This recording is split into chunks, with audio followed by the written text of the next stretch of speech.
Puji syukur kehadirat Allah Subhanahu wa Ta'ala yang telah memberikan rahmat dan ridhonya hingga kamu dan aku bisa bertemu dan akun channelku dalam keadaan sehat walafiat.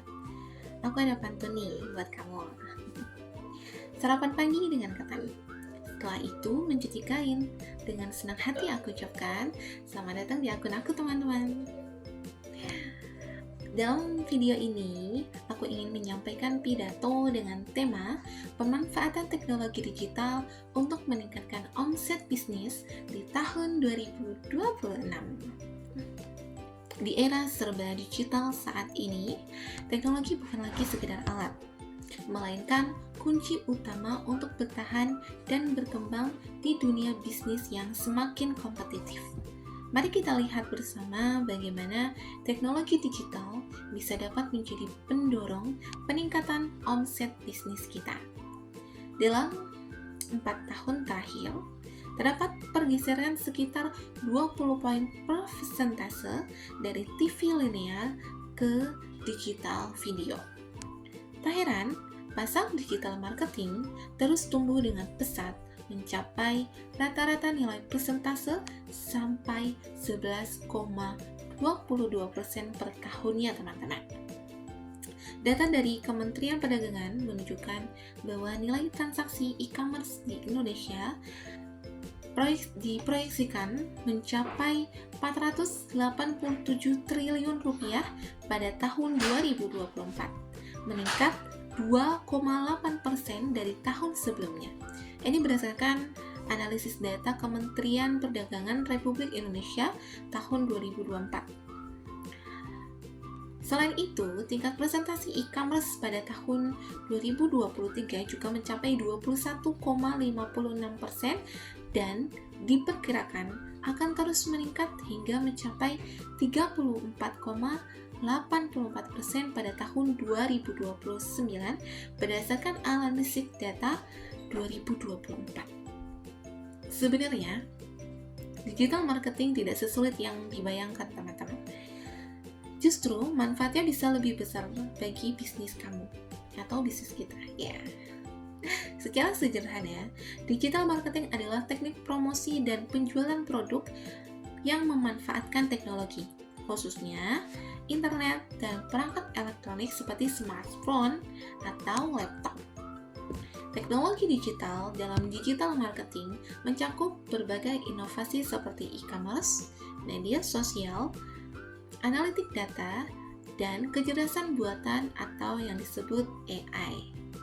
Saat ini, beberapa platform e-commerce mendominasi pasar Indonesia, teman-teman. Di antaranya siapa aja? Shopee, Tokopedia, TikTok Shop, dan Lazada.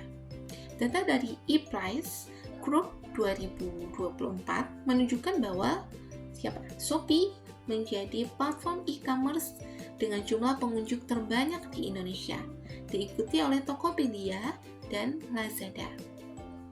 Kenapa Shopee dikenal banget ya? Nah, Shopee itu yang aku rasakan dan mungkin teman-teman rasakan juga, Shopee dikenal dengan berbagai program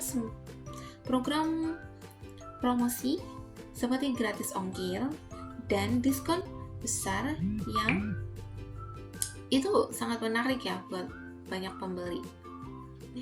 Terus Tokopedia juga nggak kalah unggul teman-teman. Dia unggul dalam hal keberagaman produk dan kemudahan bagi pelaku UMKM untuk berjualan secara online. TikTok Shop juga memanfaatkan fitur live shopping yang memungkinkan interaksi langsung antara penjual dan pembeli. Lazada juga memberikan pengalaman belanja yang lebih premium dengan dukungan logistik yang kuat. Keberadaan platform-platform ini semakin memperkuat ekosistem e-commerce di Indonesia, memberikan kemudahan bagi masyarakat untuk berbelanja tanpa harus keluar rumah. Kedua, media sosial seperti Instagram dan TikTok bukan hanya untuk hiburan teman-teman, untuk hiburan semata sekarang kan, tapi juga alat pemasaran yang efektif. Dengan konten kreatif dan iklan bertarget, bisnis kita dapat menarik lebih banyak potensi pelanggan. Ketiga, analisis data dan AI memungkinkan bisnis mengambil keputusan yang lebih cerdas. Dengan tools seperti Google Analytics atau CRM, Customer Relationship Management. Kita bisa menganalisis perilaku konsumen, memprediksi tren, dan menyesuaikan strategi penjualan. Namun, tantangan seperti literasi digital atau biaya perlu kita awasi, teman-teman. Tantangan literasi digital yang rendah ini meliputi keterbatasan akses teknologi, kurangnya pengetahuan, dan pemahaman tentang manfaat serta penggunaan teknologi digital, aspek keamanan dan privasi, serta kurangnya kemampuan kritis dalam memahami konten digital juga menjadi hambatan yang serius.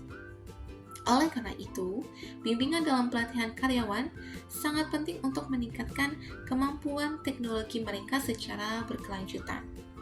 Program pelatihan haruslah yang sederhana dan mudah dipahami, dengan cara belajar yang langsung dipraktikkan dan bisa disesuaikan dengan kebutuhan tiap orang, serta menciptakan budaya belajar yang mendorong inovasi dan perkembangan diri. Kolaborasi dengan ahli teknologi juga menjadi kunci untuk mengatasi hambatan ini dengan menyediakan dukungan teknis dan strategi adaptasi yang tepat.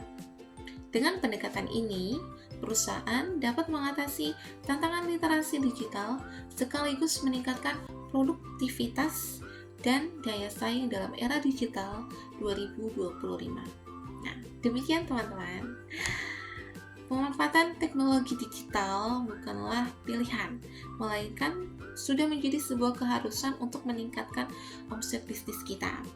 Mari kita mulai dari sekarang memanfaatkan penggunaan e-commerce, media sosial, dan gunakan data untuk inovasi. Dengan gunakan data untuk inovasi berkembang maju dalam bisnis kita. Nah, dengan semangat bersama, kita bisa membangun bisnis yang lebih kuat dan berkontribusi pada ekonomi nasional di tahun 2026. Nah, di akhir video aku juga akan memberikan pantun lagi, teman-teman. Jalan-jalan keluar Jawa, Singapura kotanya rapi. Semoga manfaat untuk teman-teman semua. Saya undur dan ucapkan terima kasih. Wassalamualaikum warahmatullahi wabarakatuh.